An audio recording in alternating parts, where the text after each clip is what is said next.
98. Hang on, let me make sure I'm putting it the right way around before you go filming me doing something stupid.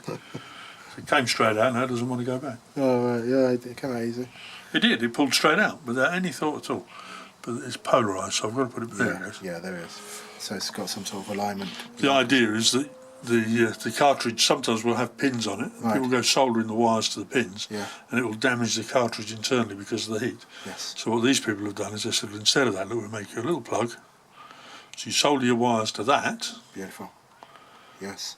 Yeah, and then the heat doesn't damage the cartridge, so when it's Crystal time you or just the pop the two ceramic. back together. What's the heat damage in the crystal or the ceramic? Well, yes, and any internal connections, because there may be soldered connections inside. Very So you light. put too much heat on this end, the wire Yes. drops off on the inside, your Yeah, cartridge is dead.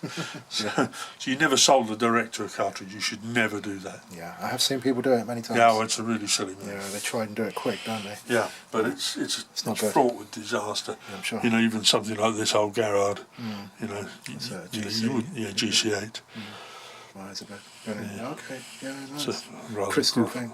Yeah, that'll just be a very old mono crystal Yeah. cartridge. The crystal will higher output than the ceramic. The ceramic Generally, yes. or like an Here's artificial another version. one. Garrard Crystal GC2. Ah. Some people will actually redo them. They put the crystals back in and repack them, and they can only If you do the can- mono though.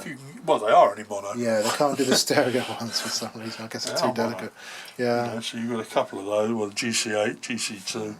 Different stylus arrangement between the two. They actually sound good when you're playing mono records on them things. But they're all right, you know, but they're not hi-fi and never were and never will be, you know, so if that's what you're looking No. for, it's the wrong bit of kit. Certainly. But if you want something that's actually capable of tracking properly and producing a half-decent sound, that's the piece of kit you use. Decca Durant. Yeah, Right. because these are special. Right. Now, you can get special versions of things like the SP25, Right. which were known as the Decca deck. Oh, okay. Instead of having a standard Garrard head shell like this, that plugged in, into which you could mount that perfectly well. M6 or the M7. Yeah, that'll mount in there perfectly well. Okay. But instead of that, the arm actually was terminated in a socket. Right. And the cartridge plugged straight in. Okay, beautiful. Put Straight that to down the here, end of the please, arm. on the silver, and I'll be able to see that much easier this time. Yeah, I bought that off you a while ago. So Oh, was this the one you bought for me? Yeah. And then I found a couple of others in that finder I had a while ago. But they're a superb piece of kit. Yeah, they're just about, about 150, 300 millivolts? Probably not that much, probably only about 50. Really? Wow. Yeah. So that's the only thing you need a They lot are of gain. quite low, you want a reasonable amplifier to connect them to. Yeah, As especially long as you've got a half-decent input, they want nice high input impedance, a good 1 meg input impedance, Really? and you'll drive it a treat. Oh, nice. And in fact, it'll almost behave the same if you plug it into a magnetic cartridge input. Oh, okay. It loads it down and messes it up, but it... So a silicon transistor it would be will quite still ideal work. then, because silicon transistor is good I've for high used them with impedance. valve amplifiers. Or valve amplifiers with high gain and low noise. Well, with a normal preamp with an EF86 on the front end. EF86, yeah, high gain, low noise. Reasonable gain on the front end. No Yeah. problem. Beautiful. Try to put that in an ordinary, Danset auto change record player Right. with, like you're saying, an EL84 on the front end. No, you it's won't not, have it's enough not going to gain. push it. Certainly not. Yeah. It'll work, but it'll be Yeah. a bit quiet. Yeah.